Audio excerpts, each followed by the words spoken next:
హైదరాబాద్ పాత బస్తీలో రెయిన్ బజార్లో జరిగిన యువకుడు జునైద్ హత్య కేసులో పోలీసులు ముమ్మరంగా దర్యాప్తు చేస్తున్నారు. ఈ నెల 3వ తేదీన దారుణ హత్య జరగ్గా 10న 6 నిందితులను పోలీసులు అరెస్టు చేశారు. డీసీపీ కారే కిరణ్ ప్రభాకర్ ఆధ్వర్యంలో సుమారు 60 మంది పోలీసులతో 3 రౌడీ షీటర్ల నివాసాల్లో తనిఖీలు చేశారు. రౌడీ షీటర్లైన జాఫర్ పహిల్వాన్, సయ్యద్ పహిల్వాన్, సులేమాన్ పహిల్వాన్ నివాసాల్లో సోదాలు చేసి భారీగా కత్తులు, అక్రమాస్తులకు సంబంధించిన పత్రాలు స్వాధీనం చేసుకుని పరిశీలిస్తున్నారు. రౌడీ షీటర్ల ఆగడాలను అరికట్టడానికి చర్యలు తీసుకుంటున్నట్టు డీసీపీ కారే కిరణ్ తెలిపారు. సంఘ వ్యతిరేక శక్తుల గురించి సమాచారం అందించాలని ప్రజలకు సూచించారు.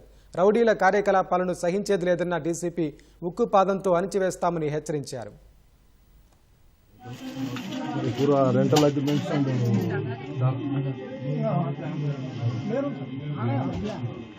रेंटल एग्रीमेंट्स भी नहीं पूरा चेक करने के बाद उन लोगों को ओनर को दे देता हूँ रेंटल एग्रीमेंट्स और डॉक्यूमेंट्स में पूरा चेक करने